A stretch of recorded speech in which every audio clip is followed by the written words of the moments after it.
Cricketers couldn't take a trick. This season, they've taken the Ashes and a whole lot more. Old batting records have tumbled almost as fast as England's wickets. And the man who used to wear all the flack is now getting most of the praise. Australian captain Allan has gone from licking his wounds to savouring the sweet taste of success. That's a great shot from Allan. Might be a 6 off a square cut.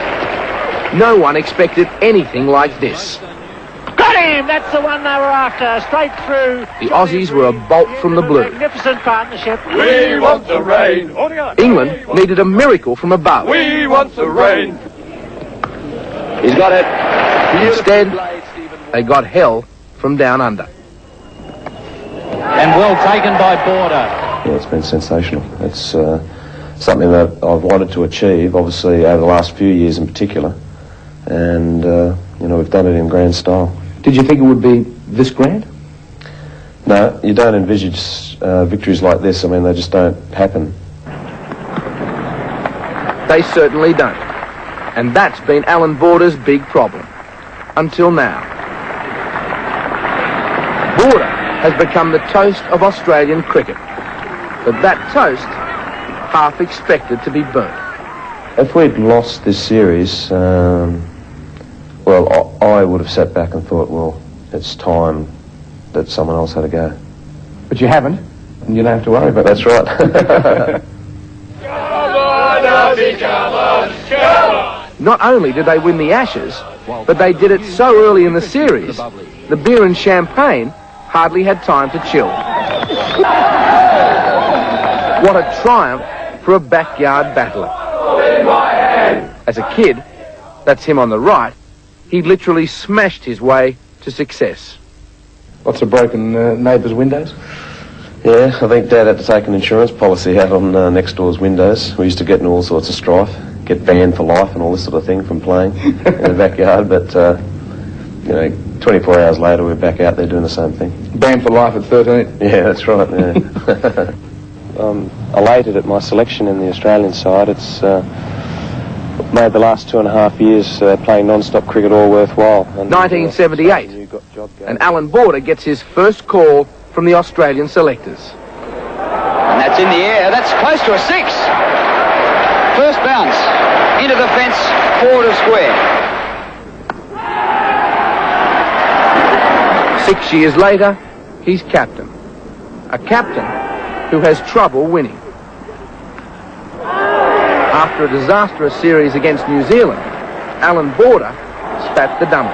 Captain is the one that's got to face the music, and sometimes you wonder whether it is your captaincy that's causing the problems. So, I just think our record over the last 12 months or so under my captaincy has been pretty ordinary, so maybe it's time that we changed.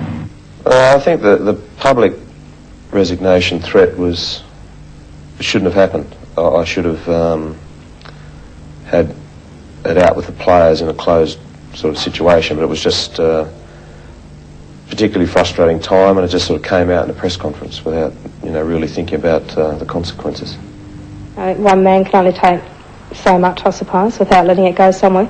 Allan's wife, Jane, and their 2 children, Dean and Nicole, have lived through the good and bad times of his career.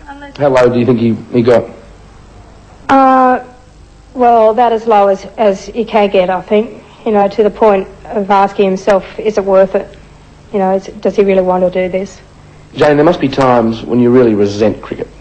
There are occasions, yes. I think the one that comes to mind most, or the most vivid, is when I had Nicole. And they got Allan on the phone for me, and I said, we've had a little girl, which was wonderful, because there are no girls in the Border family and all this sort of thing. And he said, that's good. And I knew he would have been happy, except that we were doing so badly that day, and he had to go back out and bat. It's gone for it. It's in the air. Allan Lamb's coming in. He's under it. He's got him. That's a poor piece of batting. For 3 years, the Australians were the easy beats of world cricket, with only 3 wins in 25 tests under Border's captaincy. A wild shot there from Allan Border. It was Border and Valletta who put England back on the floor. Then came the World One-Day Championships in India, and the impossible happened. Australia won. Australia with the unlikeliest of world champions. The public and the media hate losers, don't they? Oh yeah, I mean that's become obvious just in my time that winners are Grinners, and it's an old saying, and losers can please themselves, and it's very, very obvious.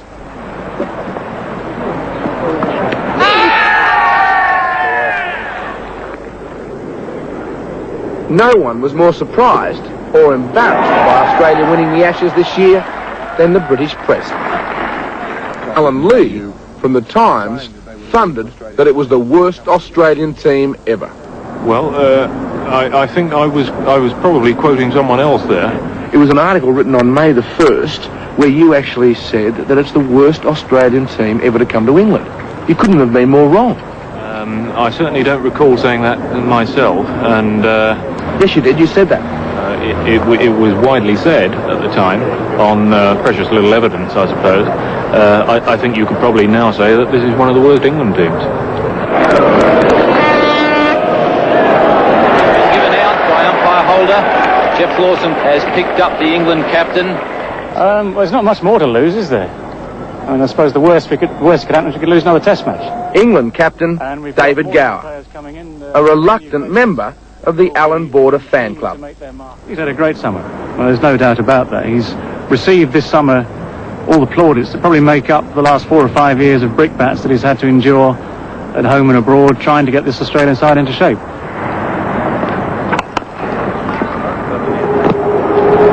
There are compliments all round. Every Australian gets a share of the glory. The bowlers, the batsmen, and especially Border. Well, I think he's done a great job. He's been my captain for my whole Test career. That is a brilliant shot from David Boone. I just think through the hard times we've had and to come out winning now, he fully deserves it, and he's done a great job. There it is. 24 for Mark Taylor. Oh, I think he's taught a lot of the young blokes, and the fact it just makes you feel welcome, makes you feel part of the team. It's gone. What a catch. Magnificent catch by Marsh in the gully. I think the reason he got harder is because he was sick of losing, and he knew that he had to change, and the team had to change, and I think he realised that he had to get tough. And Borders lent into that one. That'll be another boundary. I really tried to be a lot more aggressive and positive and just all those sort of things that tend to rub off on the other guys in the dressing room a lot better than being, sort of soul-searching all the time, sitting in the corner and... blaming yourself? And all this sort of thing. I don't think that's very healthy, and when I think back at when I initially did it, I mean, they were the sort of things that were letting the side down to a certain degree. Beautiful. Get up there. It was straight. Whatever the reason, winning has become par for the course. Good line. Oh, I like that. Great line. Turn round. Turn now. Come on. Hold it. Yeah, you go down. Hold it. Most of the Australian team spend a lot of their free time on the fairway. Get over the road. And Allan Border reckons it's good for morale. None more than his. Get in. Get in. Oh, beautiful putt. Did we get that? Beautiful putt. Lovely putt. They reckon you always play better under pressure. True? Cricket, maybe. I don't know about the golf. Do you think it helps your game or hinder your game at all, of cricket?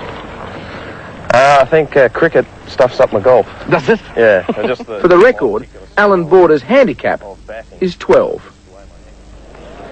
Oh, on a big appeal as Merv Hughes goes right through. As for Merv Hughes, And he's bowled him, so Merv Hughes... the message is, stick to cricket. Is Merv a golfer? Merv Hughes is the worst male golfer I've ever seen. And you can use that.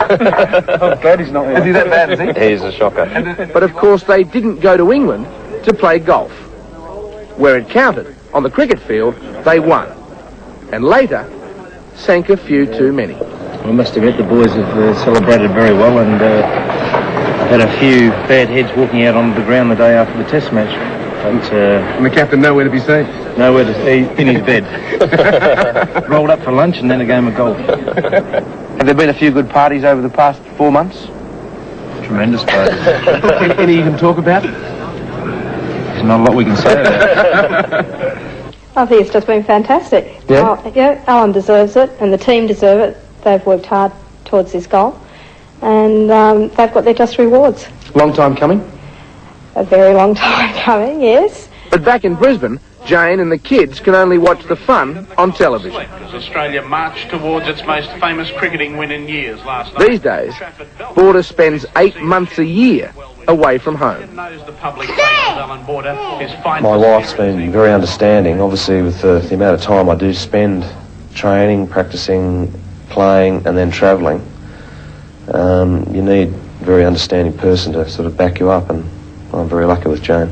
And the kids have been okay with you away so much? Yeah, I'm lucky. I've got a couple of big posters that I put on the back of their cupboards, and every morning Jane comes in and says, "Oh, say good morning to Dad." Is that right, does she? Oh, yeah, yeah. Hi, Dad! Hi, Dad! The last month has been fairly hard. I'm just getting to the end of tether, and so are the children. They've had enough of me. But I don't really know any different at the moment. It might be just as hard for me to have him home for 8 months. Boone sweeps, and victory for Australia by 9 wickets. Allan Border and his teammates stand. More than once, Allan Border has threatened to quit. But there's no way he'll pack it in while he's still in front. I mean, there's no real okays for coming second, so I enjoy playing the game and enjoy doing well as an individual, but I think the bottom line is being a winner.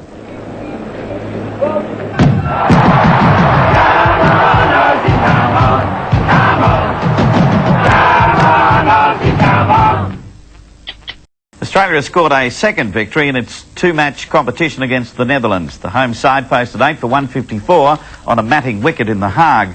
Then in the rain-interrupted match, Australia lost 6 wickets, scoring the required 130 from 42 overs. Tom Moody was best for the Australians with a fine 61.